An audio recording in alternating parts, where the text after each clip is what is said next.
Sony and PlayStation have a very standard current practice that has been in implementation since 2007. They release a new narrative-driven IP and see just how far it can reach. The Ghost of Yotei needs to shake expectations. Since narrative became a heavy focus and Nathan Drake arrived on the scene, almost every protagonist a PlayStation first-party studio has birthed has gone on to have reach.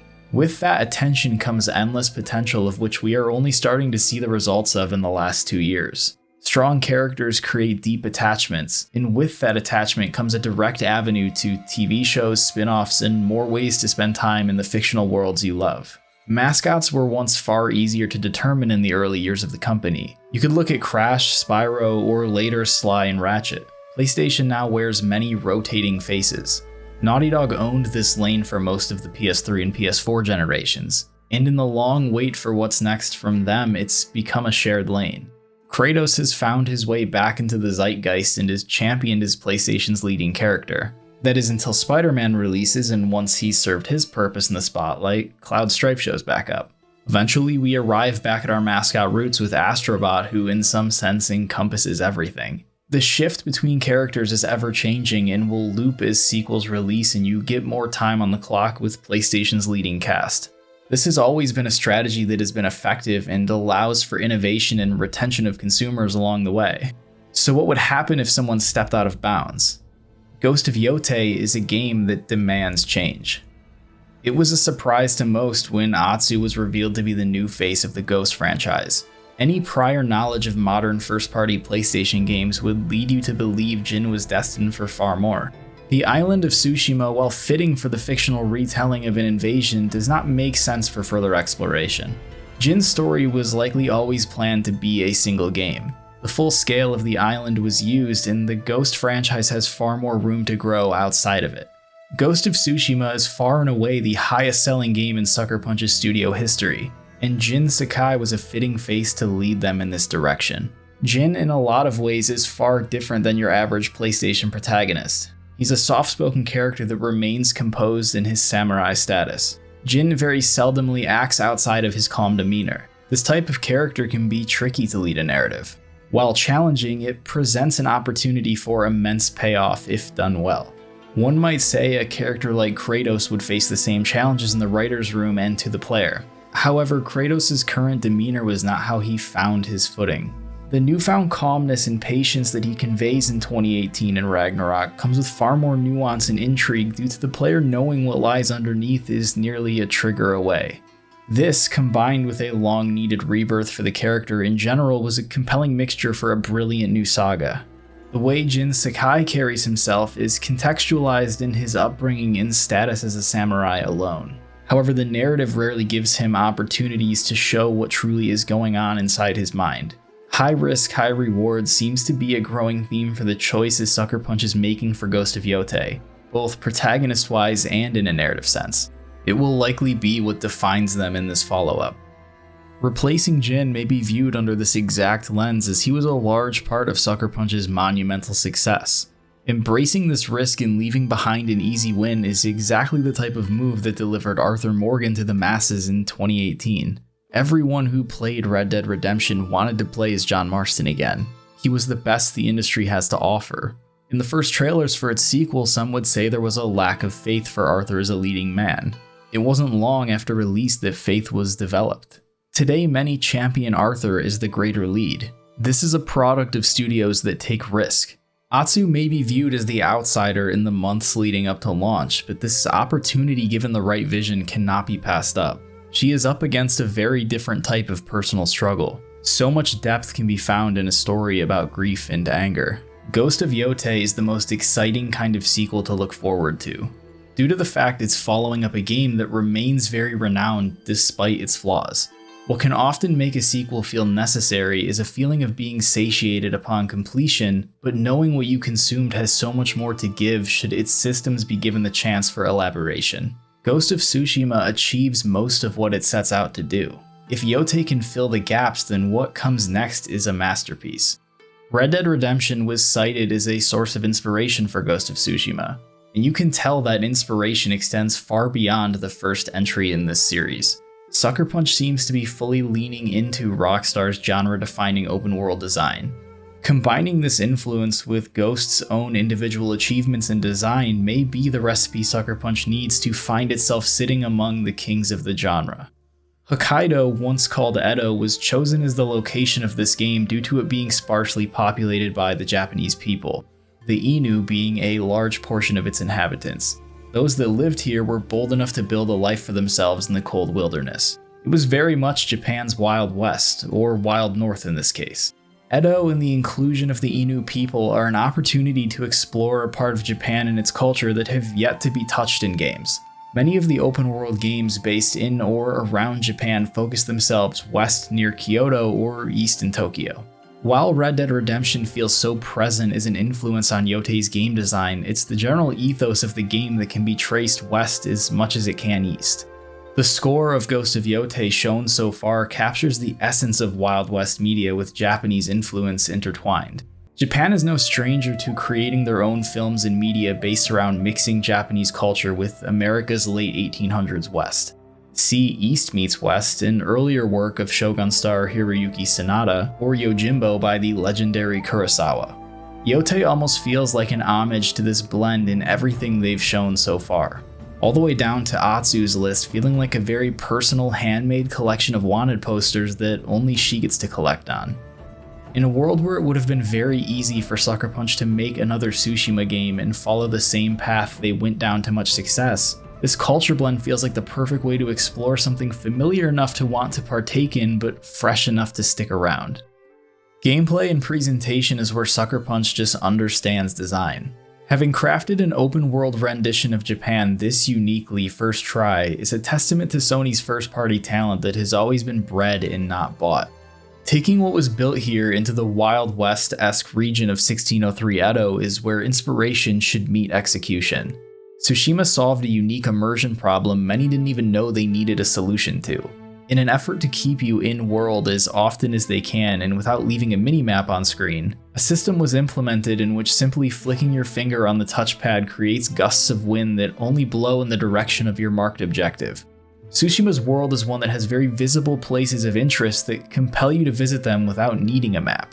Looking at the world from a high peak offers many obvious interesting locations to seek out, something that's made possible by its masterful art direction.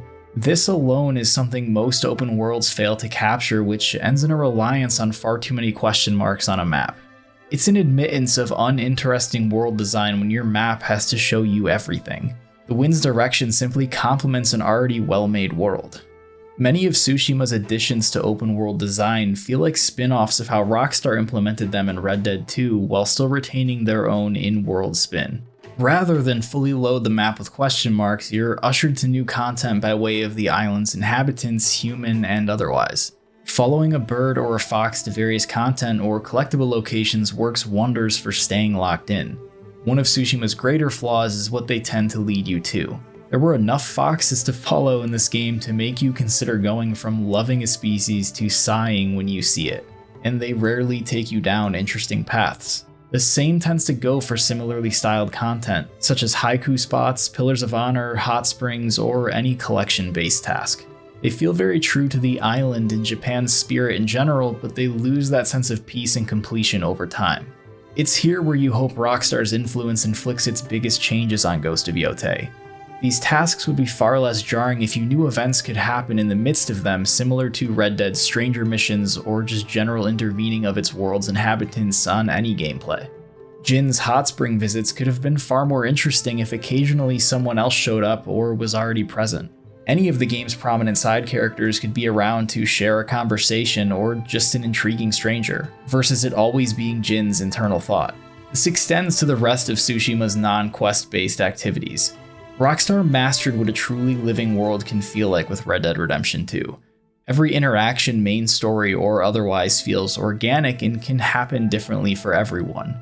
Tsushima's Shinto shrines, however, were a fantastic side activity that truly felt different every time. A fun climbing puzzle with increasing variety that, upon completion, rewards you with the best views of Tsushima the game has to offer. In addition, the game's side content in the way of legendary tales and the quest lines of its side characters work very well depending on your level of investment in those individual characters. Ghost of Tsushima tells a story that does not find much complexity until it's in its final act. This can be credited to a lot of the game's elements, but feels more a result of growing pains in its structure while Suckerpunch created their first game in this genre. The game spends half of its runtime with Jin in recruitment mode. Most first encounters with the game's main cast are the beginning of questlines in which Jin promises one's greatest desire in exchange for helping free his uncle, Lord Shimura. You complete a single base task for said character, and on the path for more you go. The collecting of the game's cast has trouble feeling natural. One small instance of Jin's help and promises of what his family has access to is enough for most characters to join the island's deadliest fights. There's not much diversity to be found in the blueprint of recruitment. Each ally comes to terms with Jin's life-risking proposal easily and after only one mission. Yuna wants safe passage for her and her brother Taka to the mainland. My uncle can do that. Lady Masako wants to avenge the killers of Clan Adachi. My uncle can do that. Sensei Shikawa, upon simply finding his student archer Tomoe, is also up to the insurmountable task. It wouldn't be hard to believe that there is a general sense of overall pride for the island of Tsushima and a want to reclaim it that would convince one so quickly to join the fight.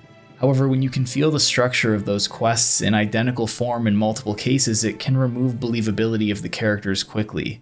It's important that every character feels unique in their personalities. Each of their processes to arrive at a decision echo one another in the game's earliest moments when it matters the most to show just how different everyone's struggle actually is. It lays a brick that's hard to pick back up in context to the main narrative. Where the diversity in quests begins are those outside of the main narrative should you choose to continue down each ally's long quest line. It's in these where they find their individuality, something that would have been better established in their earlier moments.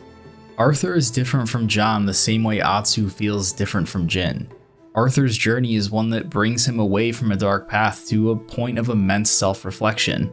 John's is one of vengeance due to a situational forced hand. Sound familiar? Atsu looks to travel the path of Arthur. Suckerpunch's writers on Ghost wrote very well in isolated plots, but if a player chooses to only experience the main scenario, they will have a vastly lesser experience than one who chooses to complete these questlines.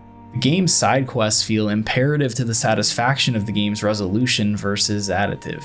Red Dead Redemption 2 had a similar quest structure where between main missions you would be granted access to a few side tales with a number of members of Arthur's gang. They weave in and out of the main narrative and account for every character's individual emotions dynamically. However, regardless of if you do them or not, you'll feel a sense of reward for the amount of time spent in-game. But should you give it all you have, there's enough content in front of you equal to 7 seasons of well-written TV.